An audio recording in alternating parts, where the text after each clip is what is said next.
So the charging system which we'll be discussing, that will be alternator. So we'll be discussing the charging system of four-wheelers and commercial vehicles. Okay, in the two-wheelers, the charging system is different. So we'll discuss about that also, but in very brief. In detail, we'll discuss about the charging system of four-wheeler and the commercial vehicles. Okay, I'm just sharing my screen.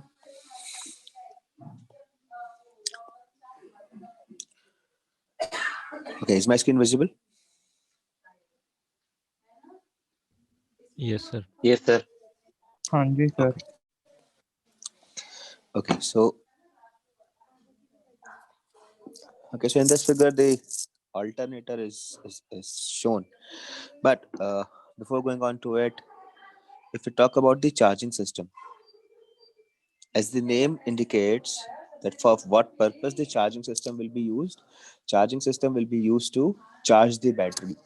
Now, we have discussed yesterday, we have discussed about the battery. As we know that in battery, what happens is when the engine is in off condition, so in that case, the electrical current is taken from the battery. So battery discharges at that time.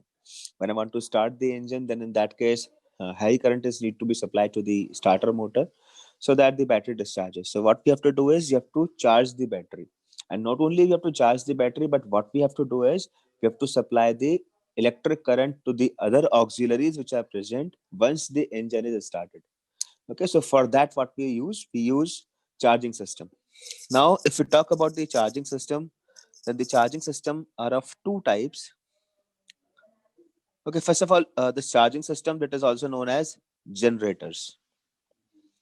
Charging system, it is also known as generators. So what we are having is we are having two types of generators available.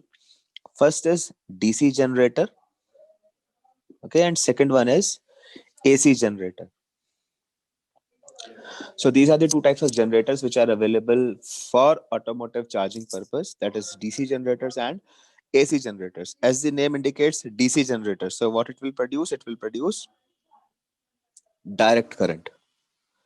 It will produce direct current as an output. If we talk about AC generator, then what it will produce? It will produce alternating current. Okay. DC generators, they are also known as dynamos. And AC generators, they are known as alternator. Okay, so this is the basic introduction of the charging system, that why we are using charging system or the generators to produce current, and why we need to produce current, because we have to charge the battery, and secondly we have to supply current to all the auxiliaries once the engine is started. So for this we are having two types of generators, DC generators and AC generators. DC generators, it stands for DC generators, it will produce DC current as an output, while the AC generators, it will produce alternating current as an output. DC generators are known as dynamos, alternating AC generators, they are known as alternators. Dynamos, they are used in two-wheelers, they are used in three-wheelers. While if I talk about the alternator, so alternator is used in four-wheelers, alternator is used in commercial vehicles. And in the alternator, as we have discussed, that it is producing alternating current. So what we have to do is we have to change this alternating current into DC current, because in a vehicle, the battery charges with the help of DC current. The load which is present inside the vehicle, it requires DC current only. So what we have to do is we have to convert the AC current produced by the alternator into DC current. So for that purpose, what we use rectifier, that is known as diodes. Okay, but initially when the charging system was discovered in 1917, so at that time, the dynamos were used in the case of four-wheelers also. Okay, but as the time passes by, the electrical load on the system increased, and there is the requirement of getting a constant output. So what we have to do is we have to shift from dynamos to the alternators, which produce constant output. Okay, because in the two-wheelers, I hope you have seen, if you start the two-wheeler, if you start the engine of the two-wheeler, then what you will see is that the headlight will blink. It is not constant. Okay, the intensity of the illumination, it will increase once you are giving the throttle. Okay, I hope you have seen this. Yes sir. Okay, in the earlier scooters also we were having the horn, so the intensity of horn increased when we give the throttle. But in the case of commercial vehicles and in the case of four-wheelers, where the area of the vehicle is more and we want constant illumination of the headlights, so in that case, what we have to use a device which will give constant output, and that constant output device is known as alternator. Okay. Secondly, when we talk about the dynamos, so dynamos are subject to failure. Okay, the failure rate is high. While if we talk about the alternators, then the failure rate is very less. First of all, and the design is very robust.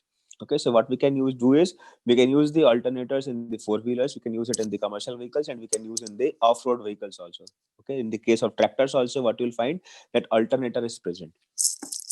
Now, if we talk about the alternator can be of 12 volt application or it can be of 24 volt application. So it depends that which type of configuration is used in the vehicle.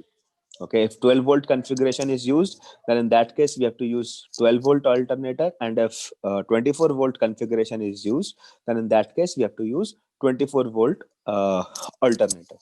Okay, so there's 12 volt and 24 volt, it is the voltage requirement by the auxiliaries which are present on the vehicle.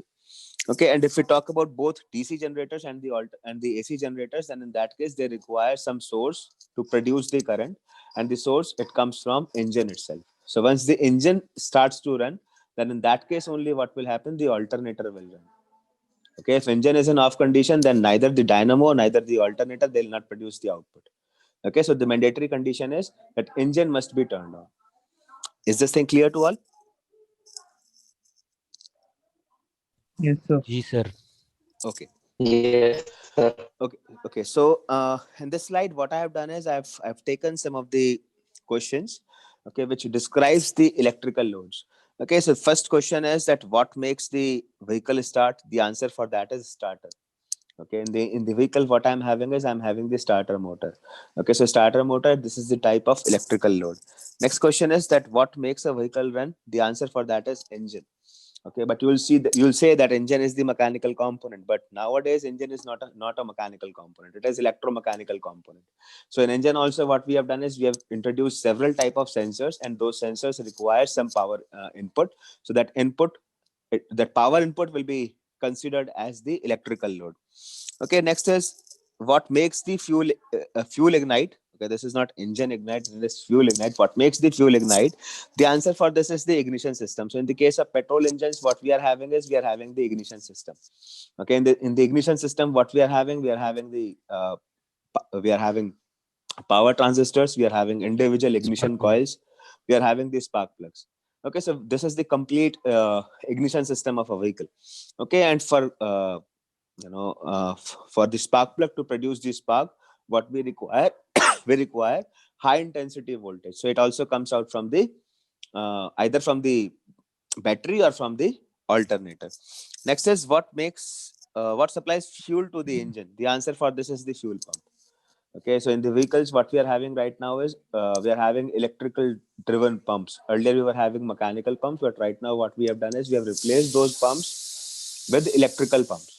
Okay, so what we have to do is we have to supply current into the pump. The pump will function, which will pressurize the fuel, and that pressurized fuel will be sent into the combustion chamber for the combustion process. Next is what helps us drive through dark. The answer for this is the lamps. It can be headlamp, it can be tail lamps. What helps us in clearing a mob? Okay, the answer for that this is the electric horn. Okay, next question is that what makes drive enjoyable? The answer for this is the music system. So as soon as we sit inside the car, we just turn on the car. So the music system, it also switches on.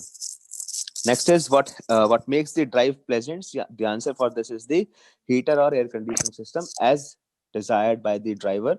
Okay, as per the climatic conditions. So these all loads which I have mentioned over here in this slide, these all are coming under electrical load. So they require some power source so they can run.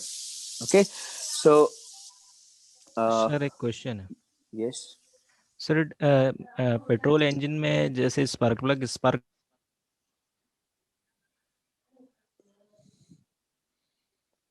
Temperature क्या होता है combustion chamber का जो can you repeat करोगे बेटा question? अभी आपका जो है वॉइस चला गया था बीच में.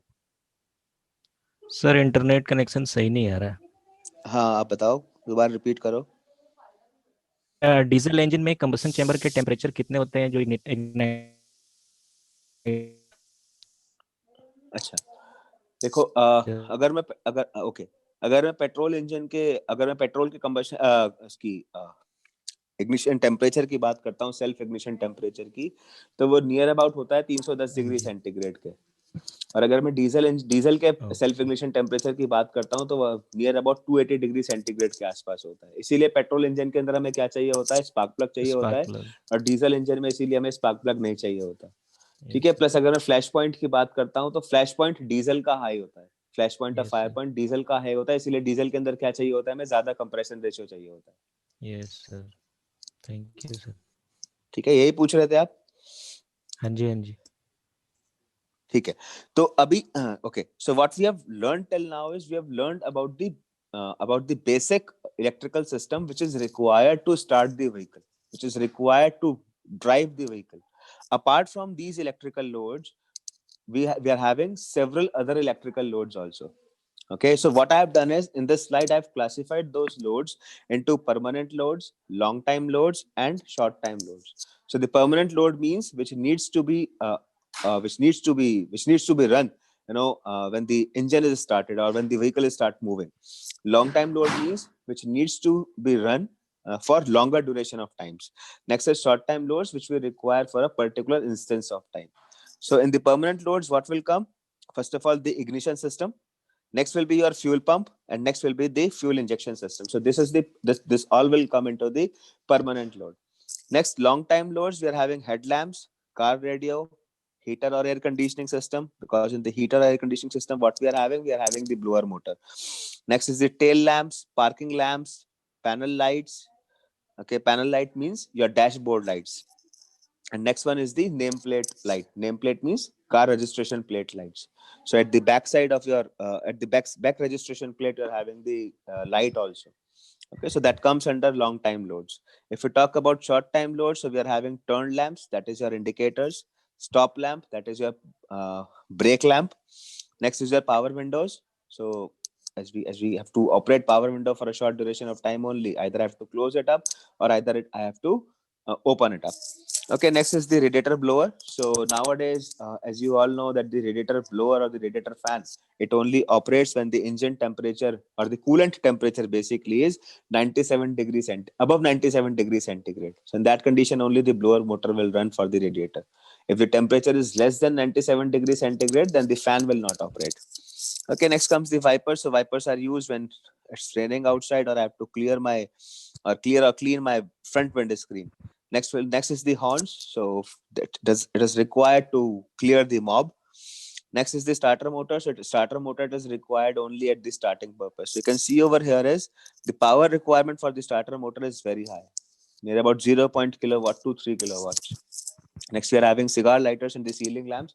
So these all are coming under short time loads. But I have not mentioned, many loads are uncovered in this particular slide. Why it is uncovered? Because what we are doing is to make the vehicle, to make the passenger and the driver comfortable. What we are doing is we are adding n number of electrical and electronic components into the vehicle. Like if we talk about the seating system, then in the case of seating system, for adjusting the reach of the seat or for adjusting the backrest, what we are having is in fewer cars you will find that the push button is there. So with the help of push button, what you are doing, you are operating a motor. Okay, so with the help of motor, your seat can slide in front and back direction. Your backrest can also adjust because of that small motor which is present. Okay, and some of the vehicles, what you will find is that the seat is having no cooling system, heating system, or it is having the massager also. So for that, we also require some electrical load. Okay, then for adjusting the steering, in the case of some vehicles, what you'll find is that the steering is also adjusted by pressing the button. You can adjust the height of the steering, you can adjust the reach of the steering by just pressing a button. Okay, in lower model of vehicles or in the mid-range vehicles, what you'll find is that there is the latch system available. But in the high range cars, what you'll find that the button will be there to to adjust the seats or adjust the steering system. Moreover, in the high range vehicles, what you can find is that you are having just a button. By pressing the button, you can close the door also. Okay, so these are the some extra loads which are being added into the vehicle for the comfortability of the passenger and the driver who is sitting inside the car. Okay, so that is why many loads are uncovered over here. But yes, no, what can happen if I have to add those loads? Then it will take 4 to 5 slides to cover all the loads.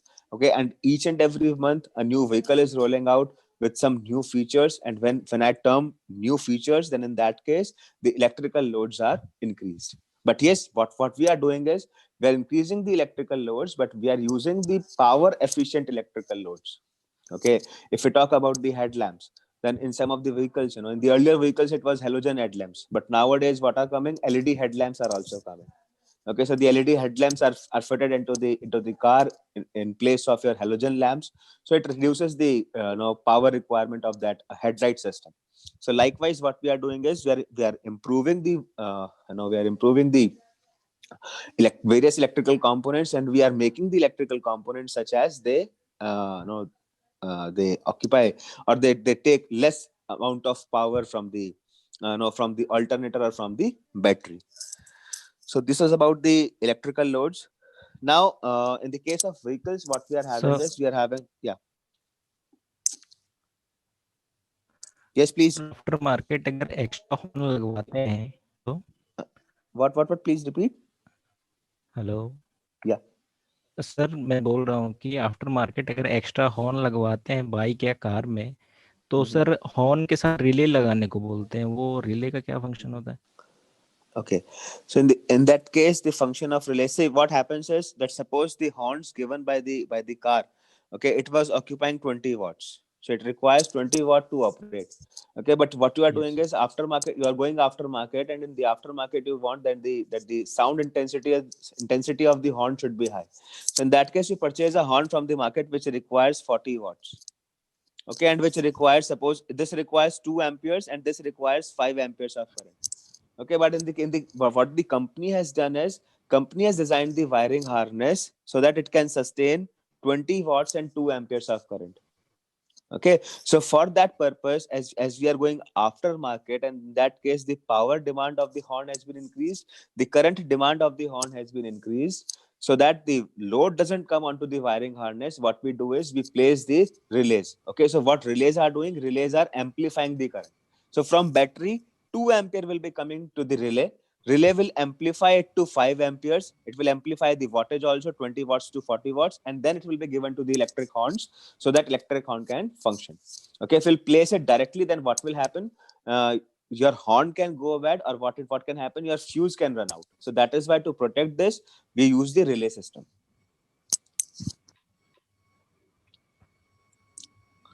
Is it clear? Bulb के लिए भी ये relay का यही function है क्या? What?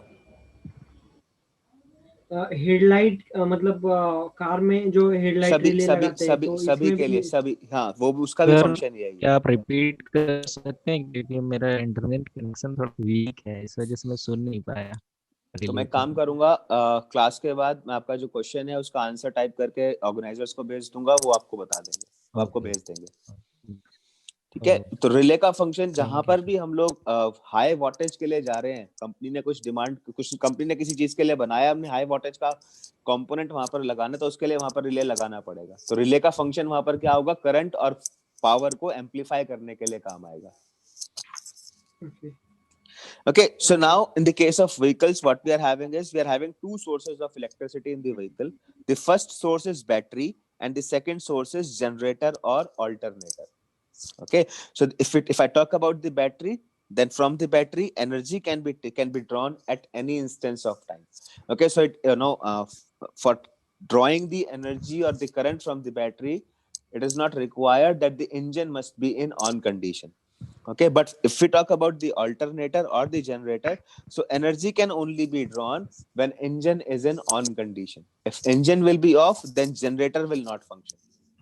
Okay, second is the source of energy from the battery, it is limited. That battery is having some charge storing capacity, so till the charge is present in the battery will deliver the current till that time only. But if we talk about the generator, so till the time engine is turned on, your alternator will know, it will continuously provide the electrical current to the auxiliaries which are present onto the vehicle. So in short, what I can say is that the source of energy from the alternator is variable. Okay, so this is about the sources of electricity which are present into the vehicle. Next, if we talk about the working principle of the alternator, then the working principle of alternator is electromagnetic induction. The working principle is electromagnetic induction. I hope that you have heard about this term in your junior classes. Electromagnetic induction. That in this case, what we'll be having, a rotor, and we'll be having a conductor. Okay, so what will happen when the rotor, when the magnetic, when the magnetic field will rotate inside the conductor, then in that case, what will happen? Electromagnetic induction will take place. Okay, and because of that, EMF will be generated, and that EMF will be used for giving power to the electrical loads which are present into the vehicle. So in the case of alternators, what we'll be having? Okay, so for the electromagnetic induction to take place, what I require is, first of all, I require a magnet. Okay, and second, what I require a conductor. Okay, so this can be an example which is being shown over here in this figure. So this is the magnet part. Okay, and this is your conductor part. So what I'm doing is I'm moving the magnet inside the conductor. Then conductor, what it will do, it will create the hindrance into the magnetic fields. Okay, when this hindrance will be created, because of that, what will happen? Because of this, the electromagnetic induction will take place, and current or voltage will be, or EMF will be induced in the conductor. So with the help of voltmeter, I can measure that how much amount of voltage is being generated. So I require a magnet, I require a conductor. Now I can have two cases, case number 1 and case number 2. Okay, and this is M stands for magnet and C stands for conductor. So what I can have is, I can have magnet stationary, and conductor can be moving. Okay, while the second case can be magnet can be moving or conductor can be stationary. So these are the two cases which we can have in the case of electromagnetic induction. So generally with the motors, with the alternators, what is preferred? That magnet is moving or rotating while the conductor will be stationary. Okay, so when the inside the stationary conductor, when the rotating magnet will be, it will be fitted, and when the magnet will rotate, then because of this rotation, because of the conductor, what will happen? The deflection in the magnetic field will be there, because of which the electromagnetic induction will take place and the EMF will be induced. So this is the working principle of alternators. Okay, so if anyone asks you that how the alternator function, or what is the working principle of the alternator, then you can say it works on the principle of electromagnetic induction, in which magnet is the rotary part while the conductor will be stationary part.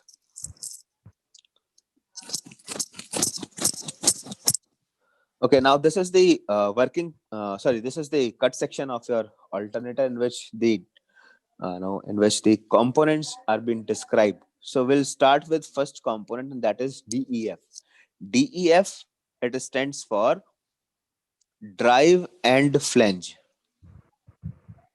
DEF, it stands for drive and flange. Okay, so this DEF and SREC, this is the terms which are given by Bosch.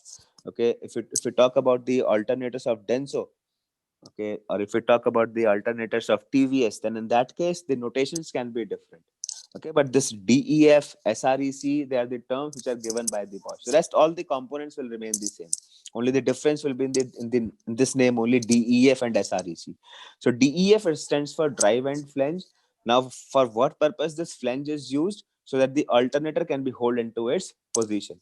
Why it is known as drive and flange? Because it is present at the drive hand side. Because it is present at the drive end side. So this is the drive end side. So at this side, this flange is there. So it is known as DEF or drive end flange. Next will be DEF bearing.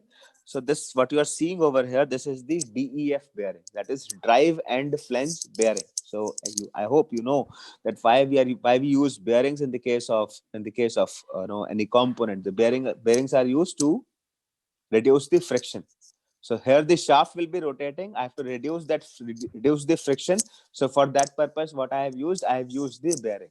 Bearing here is solving two purposes. First purpose is that it is reducing the friction, and second purpose is it is also protecting the components from getting damaged because of dust and dirt. So because of this bearing, dust and dirt cannot enter inside the alternator components. Third component is the pulley. So this black portion, what you are seeing over here, this is pulley. Okay, so from on this pulley, what is coming? The belt from engine will come. Okay, and once the engine is started, then this pulley will also rotate, and in turn the rotor which is present inside, it will also rotate. So next component is rotor component. So what you are seeing over here, this is the rotor component. So rotor over here, it is nothing, it is magnet. And in the case of alternators, the magnet which we are using, that is known as electromagnet. We do not use permanent magnets in the case of alternators. What we use electromagnets. Okay, so we'll discuss that why we use electromagnets in the upcoming slides. Okay, but here the rotor is the magnet component which gets drive from the engine. Okay, so the belt will be coming from engine. It will go on to the pulley of your alternator. Once the engine is started, so because of this, what will happen? The rotor will start rotating. Okay, so what I can say is that the magnet will start to rotate, and the magnet which we are using, that is known as electromagnet. Okay, next component is the stator component. Stator means stationary component. So what you're seeing over here, this is the stator component. So stator over here is nothing. This is conductor. Okay, so for this, what we are using three-phase windings. What we are using three-phase winding inside the alternator to produce the constant current. Okay, windings will be of copper. Each winding will be 120 degree apart. We'll look onto the connections also, that how it is being connected. Okay, but what I can say is that the stator is the conductor part. Okay, into which the copper windings are there. Okay, and the windings are three-phase windings. Next component will be SREC. So this is your SREC. SREC stands for slip ring and commutator. So this is SREC. This is the full form for SREC. So alternator is held into its position by two sides, drive end flange and SREC side. SREC stands for slip ring side, slip ring and commutator. Next, we'll be having second bearing also, and this bearing will be known as SREC bearing. So this shaft, this rotor shaft, it is supported by two bearings. One is DEF bearing and second bearing is SREC bearing. Next is this component. This component is regulator, which regulates the current inside the electromagnet. Next component is regulator, and it is the very important component of the alternator. What it is doing? It is regulating the current inside the electromagnet. Okay. Next component is rectifier, the another important component for the alternator. What rectifier is doing? Rectifier is converting AC current to DC current. As we know that alternator produces alternating current. So what we have to do? We have to convert that AC current into DC current. So that conversion will be possible with the help of rectifier. In the rectifiers, what we are having diodes. Okay, so with the help of diodes, this current, this alternating current, it converts into DC current. Okay, one component is left over here, and this component is slip ring. I hope two copper rings are visible, which I have just marked over here. Two copper rings are there. Okay, so these rings are known as slip rings. So current from regulator will go into the slip rings, and from slip rings it will go into these windings of rotor, which will energize the magnet, which will convert the rotor into magnet. Is this thing clear? Is this thing clear to all? Yes, sir. Now question can come that from where this current will come into the regulator. Okay, so what happens is when I'm starting the engine, then initially the excitation current is taken from battery. Okay, so what will happen when I want to start the vehicle? Okay, so in that case, what will happen? Initially, the regulator will take current from battery, because right now this alternator is not working.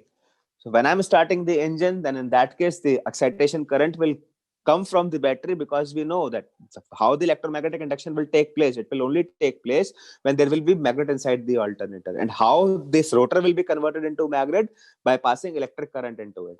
So when I'm starting the engine, so initially what will happen, the current will be taken from battery. Once the engine is started, then what will happen, alternator will produce its own self excitation current. Okay, so current will go into the regulator also. From the regulator, it will come back into the rotor. Is this thing clear? Is this point clear? This is the very important point, that how current comes into the regulator. So current comes into the regulator when the engine is to be started. Then in that case, current into the regulator will come from battery. Once the engine has been started, then alternator will produce its own self excitation current. Okay, the circuit will be given into the regulator also, and from the regulator it will go into the slip rings, and from slip rings it will come into the rotor. Rotor will be converted into magnet, and then electromagnetic induction will take place. Is this point clear? Yes, sir. Yeah. When the alternator started producing its own current, Mhm. so battery circuit will disconnect. Yeah, battery side will be disconnected. See, what happens is that once you have started your engine, okay, that at that time battery will only charge. Battery will not power any electrical component which is present in the vehicle. Battery will only withdraw the current when engine is in off condition. Okay. Okay, so this, yeah. Sir जब battery पूरी charge हो जाती है तब alternator ये current disconnect कर देता है या ये भी कंटिन्यूअसली चार्ज करता है? नहीं, जैसे ही once the battery is charged, so in that case actually what happens, this regulator, it stops the flow of current into the battery. Okay, अगर हम बैटरी को ओवरचार्ज करेंगे तो बैटरी की लाइफ कम हो जाएगी. So what we have to do, we have to install a circuit, and that purpose will be solved by the regulator only. So what function regulator is having, it is serving two purposes in the alternator. First is it is giving current to the rotor so that it can be converted into electromagnet, and second, once the battery is charged, so what it will do, it will stop the flow of current into the battery so that overcharging of battery can be protected.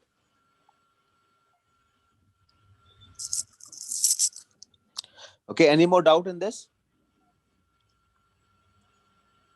Sir hello.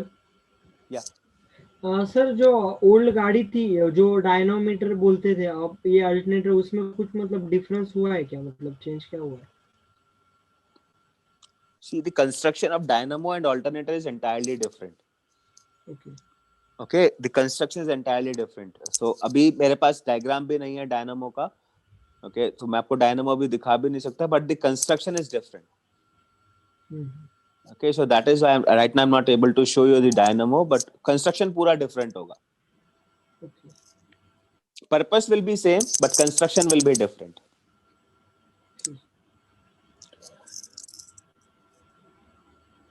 Okay, any more doubt? So can we proceed if there is no doubt? Yeah. Okay. So now we'll discuss each and every component in detail. So first component is pulley component. So pulley, it is the mechanical interface between alternator and combustion engine of the vehicle. Okay. First part which we have discussed, that was pulley only. So okay, so on the pulley a belt is coming from the engine. Okay. So what will happen? Engine is having two sides. I hope you people know. First one is flywheel side and second one is pulley side. Okay, so engine is producing power. Okay, some part of the power will go at the flywheel, which will be used for driving the wheels. Okay, second, onto the other hand, what will be present? Pulley will be present. Okay, so that pulley will be used to drive the auxiliaries which are present into the vehicle. So that pulley is used for driving this camshaft. It is used to drive your alternator, AC compressor. Okay, so these are the auxiliaries which are driven by the engine's pulley. So a belt coming from engine pulley will be coming onto this alternator pulley. So that what will happen, once the engine is started and pulley starts to rotate, so in turn what will happen, the alternator pulley will also start to rotate. Okay, so what I can say that pulley is the mechanical interface between an alternator and the internal combustion engine of the vehicle. Next, pulleys are of two types. First pulley is solid pulley and second pulley is OWC pulley. Here OWC, it stands for one-way clutch. Okay, and what is one-way clutch? It is also known as overrunning clutch. Okay, and what is the purpose of this overrunning clutch or one-way clutch? That it restricts the rotation of a particular component in one direction only. So suppose I've designed the component which can rotate in clockwise direction. So for safeguarding it to rotate in anti-clockwise direction, what I have done, I've installed a one-way clutch. So we'll discuss this one-way clutch also. We'll discuss it tomorrow when I will take this starter motor lecture. So in the starter motor also this one-way clutch is used. Okay, so what one-way clutch is actually doing? One-way clutch is restricting the rotation of a particular component or pulley in the opposite direction. So suppose this pulley needs to be rotated in the clockwise direction, then this overrunning clutch, it will prohibit this pulley to rotate in anti-clockwise direction. Okay, generally what happens is that in the small engines and small petrol engines or small diesel engines, the level of vibration is low. But if I talk about big diesel engines, in that case, what happens, the level of vibration is very high, and because of that vibration, the pulley can rotate in opposite direction also. So what we do is, in the small engines where the level of vibration is low, we use solid pulley, while in the case of vehicles where the level of vibration is very high, in that case we use pulley with overrunning clutch. Okay, so this was about the pulley. And second, what we are having is, we are having a bearing, that is the ball bearing, that is also known as DEF bearing. So what this bearing is doing inside the alternator, it is protecting the components from getting damaged by a splash of water or by dust and dirt. Now I'm having a question. The question is, I'll give you the condition first of all. The condition is that alternator will only function. Here function means that alternator will only produce current if RPM is more than 2000. So this is the condition for an alternator to produce the current, that at each and every moment the RPM of this rotor, it must be more than 2000. This is the condition. So suppose I'm driving a vehicle.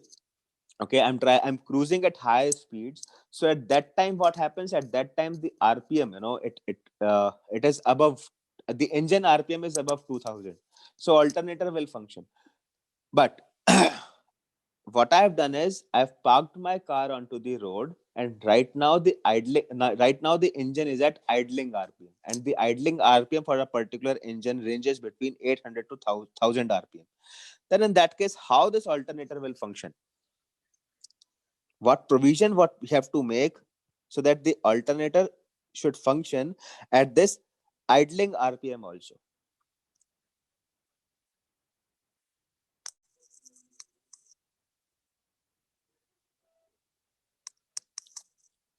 Okay, one point you can note, one hint I can give you, that we are having two pulleys over here. One pulley is engine pulley and second pulley is alternator pulley.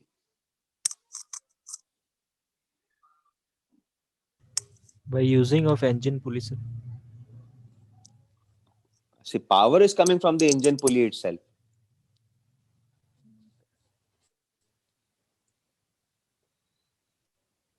What we have to do in this case, we have to provide a speed ratio. And how this speed ratio can be provided? By, I'm having two pulleys. Let DE be the diameter of engine pulley and DA will be the diameter of alternator pulley. Okay, so when I'm designing the pulley for an alternator, then in that case, the engine pulley will be of bigger diameter and alternator pulley will be of smaller diameter. So what I have provided over here, I provided a speed ratio. So I can list out some conditions. I hope this point is clear to all. I can list out some conditions over here, that if idling RPM of engine is 700 to 900 RPM, then ratio will be 3:1. That is, if I'm having a vehicle in which the idling RPM of engine ranges between 700 to 900 RPM. So in that case, the ratio will be 3:1. 3:1 means that engine is rotating at 700 RPM at idling condition. So what will happen? The alternator will rotate 3 times of it. Alternator will rotate 3 times of it. It means that 700 is the RPM of engine. So at the alternator, the RPM will be 2100. So it means that minimum RPM condition is satisfied, and my alternator will produce current even if the engine is at idling RPM. Second is, if idling RPM is 1000 to 1250, then ratio will be 2:1. Okay, so 1000 is the RPM of engine at idling. At alternator, the RPM will be 2000. Third is, if idling RPM is 2000 and above, this typically happens in the sports cars, then ratio will be 1:1. Okay, in every condition, my minimum RPM condition will be satisfied. Is this thing clear to all, that how we have given this speed ratio? We have given this speed ratio by varying the diameter of the engine pulley and the alternator pulley. It means that engine pulley will be of bigger diameter, alternator pulley will be of smaller diameter. So by this arrangement, what we have given the speed ratio. Okay, now how much amount of speed ratio we have to give, that depends what is the idling RPM of engine. If idling RPM is between 700 to 900, then speed ratio will be 3:1. If idling RPM is in between 1000 to 1250, then in that case the speed ratio will be 2:1. And if the idling RPM is more than 2000, then in that case the speed ratio will be 1:1. So this was about the pulley. Any doubt in pulley part? No, sir. Okay, so No, next comes the rotor. So rotor, it is the rotating component first of all. Okay, and what is rotor? Rotor is nothing. Rotor is electromagnet. Rotor is nothing. Rotor is electromagnet. Okay, so in the rotor, what I have done is I have done the windings. Okay, so once the current comes into the windings, rotor acts like a magnet. So rotor, it is an active rotating component of the generator which serves following function. First is, it converts electrical energy into magnetic energy. Is this point clear? Via slip rings, the current will go into the windings. Okay, so what rotor is doing, rotor is converting that electrical energy into magnetic energy. As soon as the rotor receives that excitation current, rotor becomes a magnet. Okay, second is alternator. This rotor, it also supports fans. So I hope the fan blades are visible to all. This is the fan blades. Okay, so on the rotor shaft only, what we do is we mount the fans. Okay, and for what purpose these fans are used? These fans are used to cool down the components of the alternator which are present inside it. Because in the alternator, what is present? Various electrical and electronic components are present, and they needs to be cooled down. So for that, what we are using a fan. Now here 2 fans are used. So it is not mandatory to use 2 fans. Okay, it depends on company to company, it depends on application to application. Some alternators can have single fan also, some alternators can have 2 fans also. In some of the alternators, fan can be located outside the alternator assembly, while in some of the vehicles the fan is present inside the alternator assembly. Yes, sir ये जो fan है ये अपने sir ये house hold work में जो motor pump use होते हैं उसमें भी लगे होते हैं ना सर बाहर क्रॉम्पटन या फिर उसमें भी लगा होता है जी okay sir Okay, fan will be there in each and every electrical component which is required to run for longer duration of time. Okay, fan will be present, this cooling fan will be present in each and every electrical component which is required to run for longer duration of time. So you can find these fans in your domestic water pumps also, in the computers also, in your laptops also. What is present? The fan is present. So once the temperature of the of the CPU or the microprocessor, it goes up, so for cooling this down, what happens? The fan starts automatically. Okay, so similar is in the case of alternators also. In the case of alternators, what we are having electrical components, we are having electronic components which will release some amount of heat. So as to cool those components, what we have used these fans. Okay, but these fans will continue to operate till the alternator is operating. Okay, location, as I have mentioned, that it can be present inside the alternator housing, it can be present outside the alternator housing, it can be 1 in number also, it can be 2 in number also. Okay, then in the rotor, what I'm having claws. Okay, so these are known as claw poles. These are known as claw poles.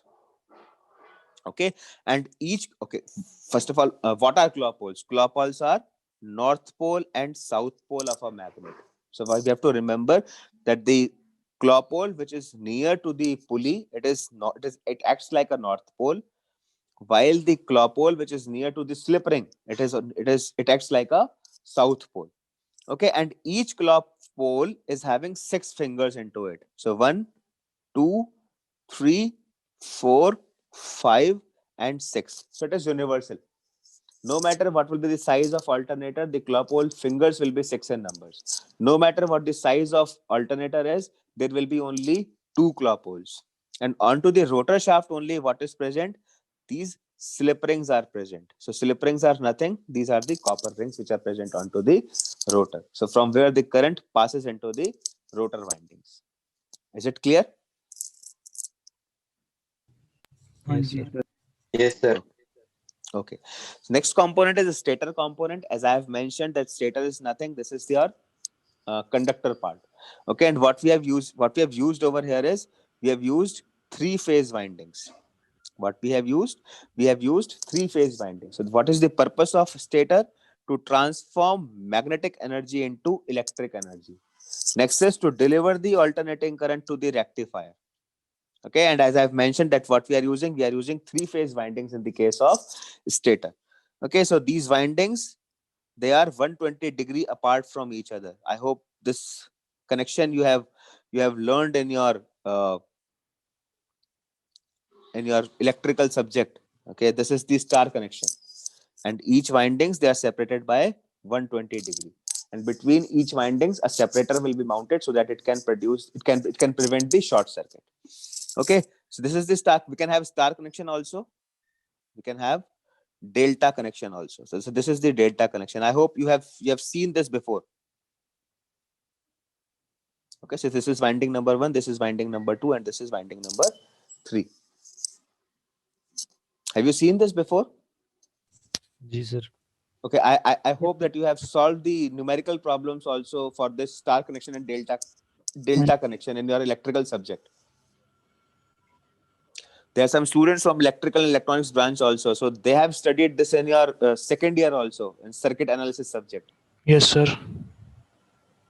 Okay, and for remaining mechanical and automobile, you have learned this subject in your first year. You'll be having Yes, sir. basic electrical and electronics. Yes, sir. Yes, sir. Yes. Okay, and I really hope that you're not having back in this subject.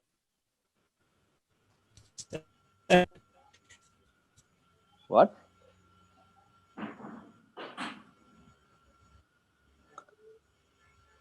I think This seems to be a very difficult subject. You know, when I've entered into my engineering, then this was this Exactly, one sir. subject, which haunted me. Though I didn't get any back in this subject, but still the subject haunted me. When I learned this subject. Okay, but now in your physics also, in class 12th physics, I guess, this in which there's some topic like electrical circuit analysis and all. Okay, and that the students learned about this star and delta connection and that also. Okay, and when the when the vehicles will be converted into pure electric, and the more electrical components will be introduced into the vehicle, then these problems will also be coming into the researchers network. They'll be using these star connections and delta connections to solve the complicated circuits. So this is used nowadays also, but earlier we used to do with the help of calculator. Right now you can solve it with the help of simulation software also. Okay, now as we know that how this magnetic field will be disturbed, it will be disturbed by the poles which are present into the stator. So what we have done over here is we have made poles. Okay, so what these poles are used, these poles, they will ensure that the disturbance in the magnetic field is continuous. Okay, so for that what we are using 36 slots in this, and in these slots 36 segments will be there, and these segments, they will act like pole pieces. They will act like pole pieces. So these pole pieces, they ensure that the deflection in the magnetic field is constant. Okay, so I'll show you this tomorrow. This, when we'll do the practical of this alternator, I'll show you this, that how these poles are being placed. Okay, how these slots are being placed. So slots will be 36 in number, though we cannot count we cannot count the slots virtually. But yes, this number will be 36. It will be fixed. Okay, 12 for each winding. So 12 into 3 will give 36. Okay, now there is one question, and you have to just search the answer for this. The question is that why three-phase windings will be required? Why three-phase windings will be required? See, my main aim is to produce EMF. My main aim is to produce EMF. And EMF can also be produced by the use of single winding also. But in the case of alternators, what we have done, we have used three-phase windings. Okay, so this is the question. You can search the answer for this question. I'll ask you the answer for this tomorrow. Okay, just Google it up, go through your books. You'll definitely find the answer that why we use three-phase windings, or why we require three-phase windings in the case of alternator. Okay, next is your rectifier. So rectifier, as I told you, that for what purpose we are using the rectifiers. The rectifiers are used to convert the AC current into DC current. And what are rectifiers? Rectifiers are diodes.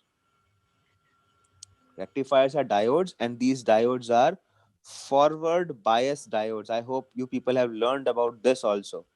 The students from electrical and electronics, they'll be familiar with this. The diodes will be forward bias diodes. Forward bias diodes means that they will only allow positive waveform to pass through it. It will cancel out the negative waveform. In the case of alternating current, the sinusoidal waveform is formed. So this is positive and this is negative. So when this sinusoidal waveform will pass from the diode, then what will happen? This negative waveform will be cancelled out, and what you will only get, you will get DC current out from it. You will get the positive waveform out from it. Then this is known as DC waveform. Okay. One thing we have to notice, that these diodes are full wave rectifiers. These diodes are full wave rectifiers. Now, what do we mean by full wave rectification? Over here in this, it has passed into the diode. Okay, and suppose this diode was half wave diode. So what will happen? There will be missing waveforms. So the output will not be continuous. So for that, what we use full wave rectification diodes, in which the rectification will be like this, that I can get the continuous output from the rectifier. Okay, so we have to remember that what we are using forward bias diodes, and these diodes are full wave rectifiers. These diodes are full wave rectifiers, so that the output which is coming out from the alternator, it must be constant. Okay, so these are the diodes which you are seeing over here. One positive, second positive, third positive, one negative, second negative, and third negative. So this will be the set. Okay, so we are having 6 diodes over here. 3 will be positive diodes and 3 will be negative diodes. So what these positive diodes will do, these positive diodes will allow positive waveform to pass through it, while the negative diodes, they will cancel out the negative waveform which is produced because of the alternating current. Is this thing clear? Yes, sir. Any doubt to anyone? Okay, so Sir, generally what, yeah, Sir, ये जो rectifier है ये मतलब सब अलग अलग alternators के लिए अलग अलग डिजाइन चेंज होता है या it is same, it is universal for all type of alternators. For each alternator, whether the alternator is for four-wheeler, for commercial vehicle, or for any special purpose vehicle, okay, for that the alternator will, the design of alternator will be same.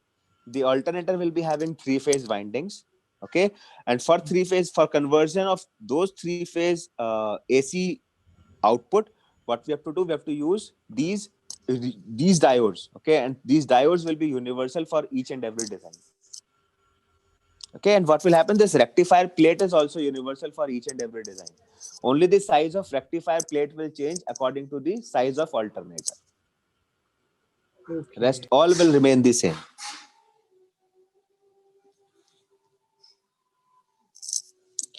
Okay, so this was about the rectifier. Then comes the regulator. Now, okay, so in the pulley slide, in this slide of pulley, what I have told you is that the output coming out from the alternator is dependent on speed. I hope you people agree with this statement, that the output coming out from the alternator is dependent on the speed at which the rotor is rotating, or in other words, it is dependent on the speed of engine also. That is why only what we have done over here, we have provided the speed ratio. Okay, so what I can say is that the output coming out from the alternator is dependent on the engine speed or on the engine RPM. If RPM of engine is high, then what will happen? The output coming out from the alternator will also be high. Okay, and if this engine speed is less, then in that case, what happens? The output coming out from the alternator will also be less. I hope you all agree with this statement. yes, sir. Okay, we have discussed about Yes, sir. we've discussed about the about the function of the regulator, that it regulates the current in the windings of your rotor. Okay, now what I want is, I want an output ranging from 12 volt to 14.8 volt. This is the output which I want from the alternator. Okay, if the voltage will be less than 12 volts, my electrical circuitry will not function. If it is more than 14.8 volts, then in that case, what can happen? All the electrical circuitry can go bad. It can short circuit at that time. And if I'll not control the output of the alternator, then the small passenger car alternator is capable for producing 28 volts maximum. Okay, so it needs to be controlled. So for that purpose only, what we are using the regulator. As we know that the output from the alternator will be dependent on speed of Engine engine. RPM. It will be depend on speed of engine.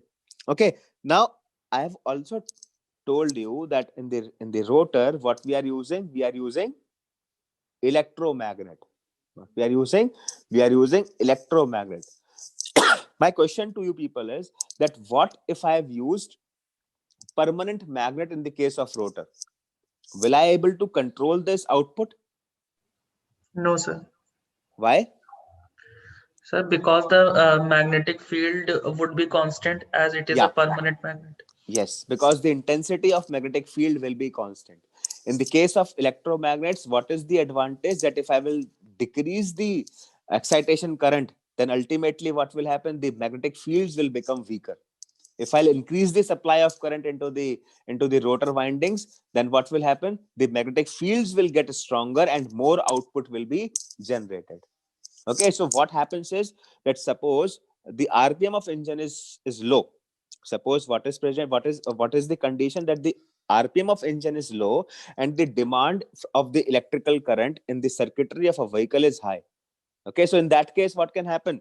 this output can fall below 12 volts. So in that case, what this regulator will do, this regulator will increase the supply of current in the rotor windings. As the supply will be increased, supply of current will be increased, then in proportion to that, what will happen? The magnetic fields will become stronger. So once the magnetic fields have become stronger, then what will happen? The alternator will be producing more EMF. Is this thing clear? Is this thing clear to all? Is this point clear to all? Yes, sir. Yes, sir. Okay. The another case can be the engine RPM is very high. If the engine RPM is very high, then in proportion to that, the alternator's RPM will be 3 times or 2 times of the engine RPM. So in that case, what can happen? The output of the alternator can increase. So to limit the output produced by the alternator, what at that time, what regulator will do? Regulator will decrease the intensity of current which is provided into the rotor, and in turn, what will happen? The magnetic field intensity will get weaker, and once it become weaker, then what will happen? The alternator will produce desired output only. So this is the function of regulator. Is it clear to all? Yes, Yes, sir. sir. So regulator is nothing, it is a type of transistor only, okay, which is varying the current into the magnetic fields according to the requirement. If requirement is high, engine speed is low, then in that case, what it will do, it will raise the intensity of current in the magnetic fields. In the rotor, magnetic field will become stronger, more EMF will be generated. Okay, if engine speed is high, requirement is less, then in that case, what this regulator will do, it will lower the intensity of current in the rotor, magnetic field will become weaker, and the output will be reduced. So this is how this regulator is it is controlling the uh, output coming out from the alternator. Okay. Sir, Yeah. sir, which type of regulator is used in this? Like we have a series of LM regulators, no? We have We have See, it is LM series regulators, no? it is the simple NPN transistor. It is nothing. It is a Okay, simple okay. NPN transistor which we are using in the alternator. Okay, okay, sir. Okay. Next comes the end shields. So we are having two end shields which are used to hold down the hold down the various components of the alternator, such as your regulator, such as your rectifier. So these are the end shields which are made up of aluminum. Okay, and these shields are having vents. You can see over here the vents are there. Okay, so why these vents are provided? So that the free circulation of air can be taken and heat can be extracted out from the alternator. Okay, so this is the purpose of end shields. Next, what we are having the protection cap. So it is the last component of alternator at the that is the protection cap. Okay, so the protection cap, it prevents the slip ring, it prevents the rectifier, it prevents your regulator from getting damaged because of splash of water. Okay, secondly, it is having the terminal also. I hope it is visible. B plus screw is visible over here. Okay, so this B plus screw means the output which is coming out from the alternator. It is also made of aluminum. Okay, it is also made of aluminum, and it is the last component of your alternator. Okay, which supports your which acts like a protection cap for your regulator, for your rectifier pit, and for your slip rings. Okay, so this was from my side in the theoretical part of the alternator.